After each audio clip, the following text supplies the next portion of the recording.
honoring the hundreds who died on September 11, 2001. 18 years ago today, a group of 19 men hijacked 4 planes.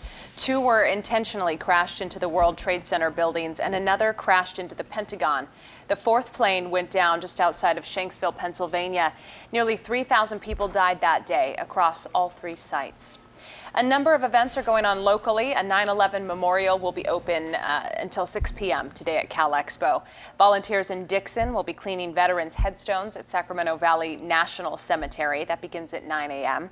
Also at 9, the Modesto Fire Department is inviting the community to Station 1 to honor the lives lost in this terror attack. And keep in mind, Travis Air Force Base will also hold a 9/11 memorial retreat ceremony that begins at 3:45 p.m.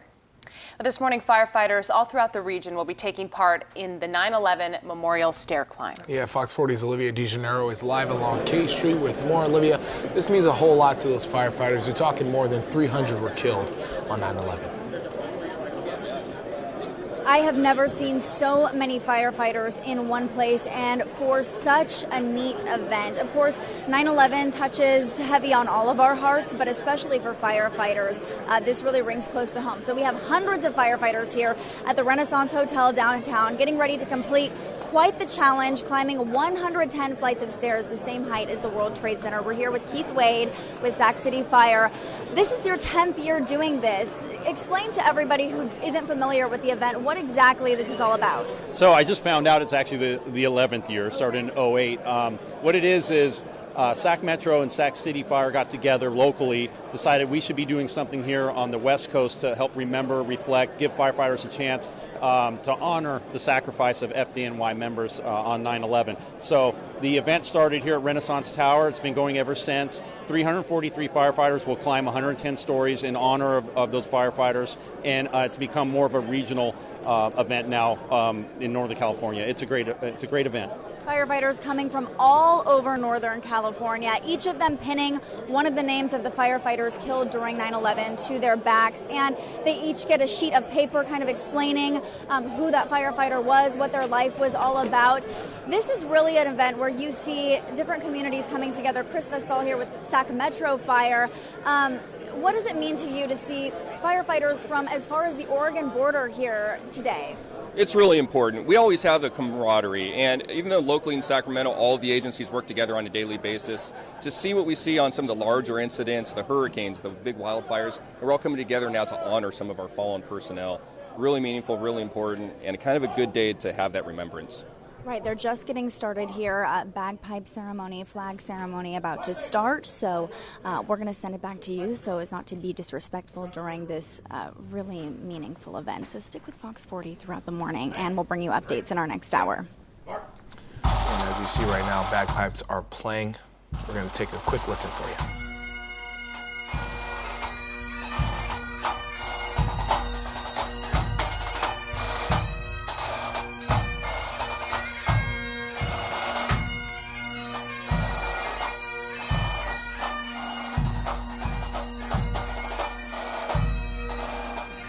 Important to mention here too, along with the firefighters who are supporting, of course, a lot of them went to 9/11. A lot of them were there when New York City FDNY was out there responding to what was going on.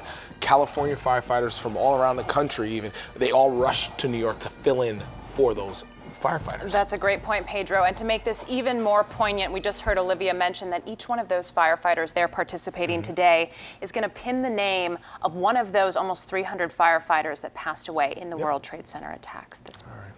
Thank you. At 8:06, an El Dorado County man suspected of killing his wife faces a judge for the first time. Anthony Gamina is charged with killing his wife, Heather. She went missing in July, and officials found her body over the weekend. Gamina's arraignment was postponed until later this month, but a criminal complaint filed against him suggests a possible motive. He may have killed his wife to keep her from testifying in a criminal proceeding. A friend of the couple who didn't want us to use her name came to court in support of Heather. Whether or not he did it, I'm going to be here for support for her because she was a loving soul and she's gone. Nobody can bring her back. Court records show Gamina had a history of violence against his wife. He is being held at the El Dorado County Jail without bail. The San Joaquin County DA's office has ruled the deadly 2016 shooting by an off-duty deputy was justified. The off-duty deputy was walking through the Marina Village West apartment complex when he was confronted by two armed suspects. Both of them were wearing masks. Investigators say the pair pointed their guns at the deputy's face. That's when the deputy fired his gun, killing Keenan Bradley. Because the deputy was not on duty at the time, there's no recording of this shooting. The DA's office ruled that based on the evidence, no criminal charges against this deputy will be made.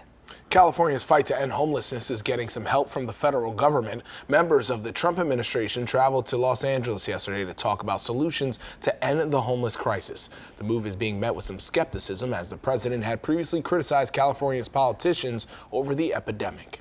I'm a bit wary because anytime this administration talks about helping vulnerable people, it turns out to be just the opposite. But some California leaders, like Mayor Darrell Steinberg, which you heard right there, they say that they're willing to hear what members of the Trump administration have to say. Steinberg says if there's going to be real funding and federal land for shelters from the federal government, then California will take it. All right, it's 8:08 on your Wednesday. Let's run outside, get a check on our forecast because it was a bit crisp out there this morning, Adam. Definitely, but now we're in the 60s and it's feeling much better.